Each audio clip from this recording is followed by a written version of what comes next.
And joining me right now, our friend Stephen Yates. You can find him online at Yates Comms on Twitter.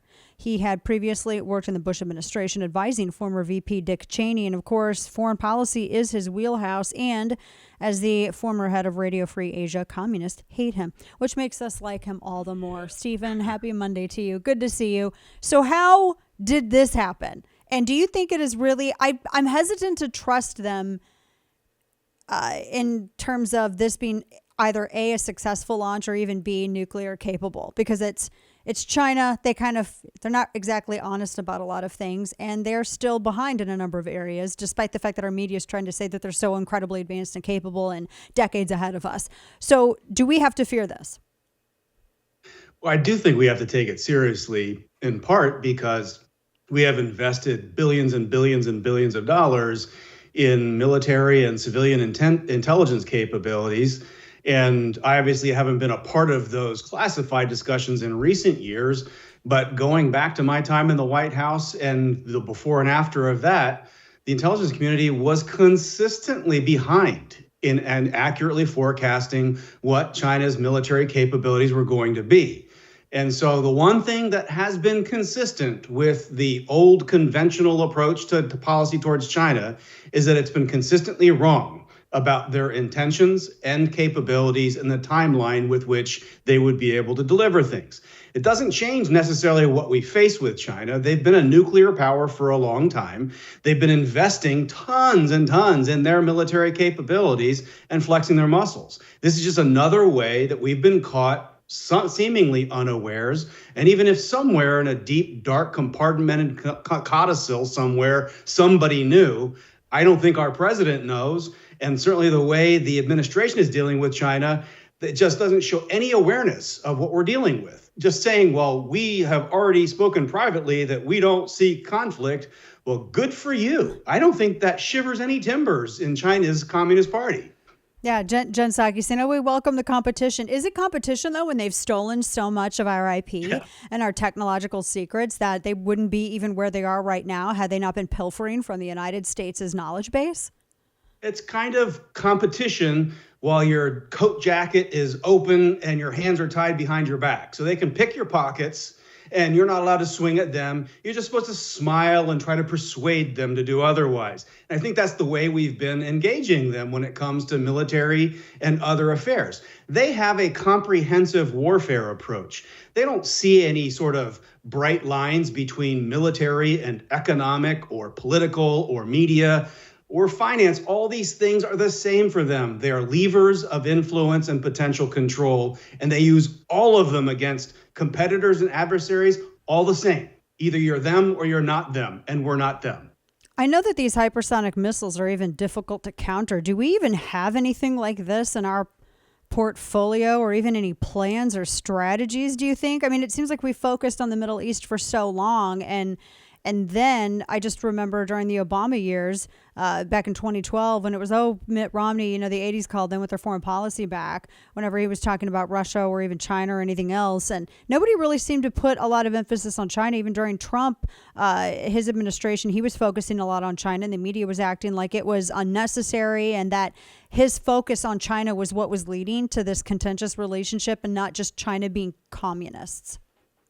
Yeah, there was a lot that went right, I think, in the Trump administration in terms of adjustments towards China, how to see China. It was economic heavy, but it also looked at influence operations and intelligence operations, Confucius Institutes and other kinds of things, clean supply lines. All of that was major forward progress. But the Pentagon and Department of Defense broadly seemed to be the one part of government that never really joined the Trump administration. And so that was one area where I don't know that we made the forward progress that we needed to. And we know that this administration isn't even trying, because while they've been trying to understand white rage, China's been flexing its muscles in the atmosphere, out in other geographies, on the sea, around Taiwan, everywhere. And they've been barking at us like junkyard dogs when our diplomats sit down and try to talk to them. And so it's very clear that we haven't had serious administrations with regard to the China challenge for some time, although I think the Trump administration was the best in several cycles. Yeah, no, I would agree with that. And apparently Obama's defense secretary agrees with that as well. I mean, one of the headlines out is he was saying that Biden has gotten a lot wrong, but Trump got it right on China. And this was the guy who was under Obama Biden. I mean, that can't be. This is Robert Gates who's saying this, and I've never, I've not been what I would call maybe perhaps a fan of Robert Gates, but I'm glad that we have this common ground where we recognize this common threat that's bigger than the political differences that we have here in America. Yeah, well, I mean, Gates is a very good representative of what the bipartisan mainstream has been. He wasn't sort of a radical, but he also wasn't sort of hardcore on these things either. He kept everything moving forward with regard to Afghanistan and the war accounts, which actually was what the Trump administration tried to change course about. And so Gates, I think, is a perfect example of the Nixon through Bush administration and Obama administrations on a lot of national security and defense policy. But some of what China's doing is so obvious, even the establishment has to admit it. But it's still very different from getting them to tell the truth and adjust course. Say, for instance, can they just say, without playing Chinese commie word games, the people of Taiwan belong to their own country? They are a democracy, and if China wants to unify with them, they're free to try, but they better do it peacefully. But until then, and we don't necessarily think it's a good idea, they're their own country. We don't need to play word games about, do we see a country or don't see a country? Do we see a democracy or don't see a democracy? And if you can't pass that test, you're just not serious to me. And I think that's like 99.9% of foreign policy specialists are not serious. No, I would agree. I would agree, which is why we like you, because you are. One of the things, and you touched on this too, one of the things that Gates had mentioned in this interview, he was talking with Anderson Cooper, is he was saying that one of the areas that Trump really specifically got it right on was awakening the business community to the assumptions, he said, which we had gotten wrong, that a richer China would be a freer China. And clearly that's actually been kind of the opposite. It hasn't been a freer China.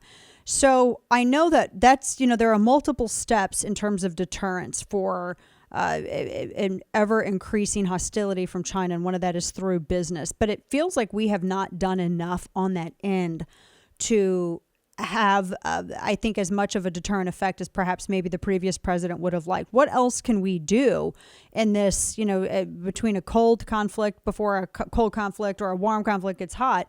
What else can we do in this regard that the Biden administration could do pretty much immediately? Well, if there was a will, and I doubt there will be, because Joe Biden for 50 years has been on the other side of China policy debates, and I see no evidence he's changed sides on this. And most of the people advising him are part of what is the sort of warm bath of conventional thinking on this. Very, very soothing, just happens to be wrong.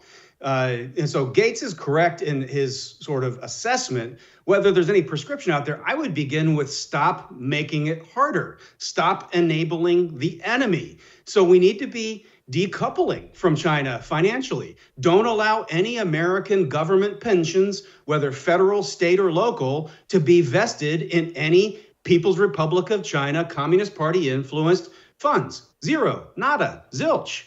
Don't have supply chains that are dependent upon China.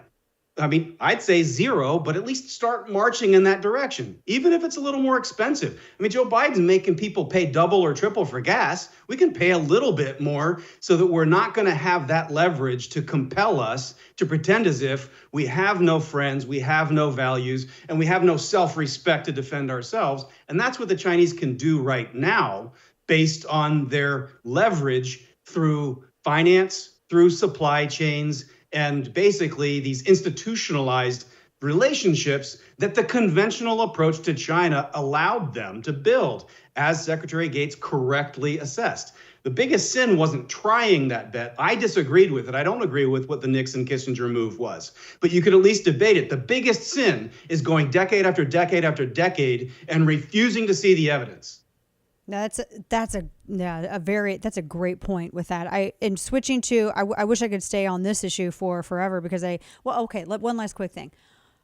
Do you think Taiwan is at or close to the point of being able, because I know we've probably had people over there helping to train their military, I would say for longer than a year. I just think they're telling people for a year. I would say that it's a lot more than that. And I would also imagine that there's probably some sort of not public alliance. If something like, the beach invasions that Chinese were doing across the straits on their own land, making sure that everybody was aware of it. If something like that actually happened with Taiwan, that there would be some sort of response, not just from the United States, fingers crossed, hopefully. But what are they capable, at least in the early stages, of being able to hold on to their independence if China were to even start some kind of small scale invasion? Well, number one, China has lots of options that are not limited to military, and some of those might be even more powerful. And so it's untested whether they were able to do some kind of a technological blackout, some kind of a cyber attack that was a brownout or a blackout, some kind of a financial attack of sorts to take their markets down. There's all kinds of different levers that could be used. But if you're just taking the pure military thing, just remember the ragtag of the North Korean military ground the world's superpowers to a halt for a grinding war for several years that ended in an impasse. And Taiwan is not some backwater civilization technologically or in terms of capability, and an island 100 miles offshore with a lot of coastline that is not sort of good for landing. They have some advantages. They don't want this. They don't seek any kind of conflict. But if it came to that, I do think there's a will and there's a possibility of holding it. I do think that the Japanese are probably more forward-leaning than they say publicly.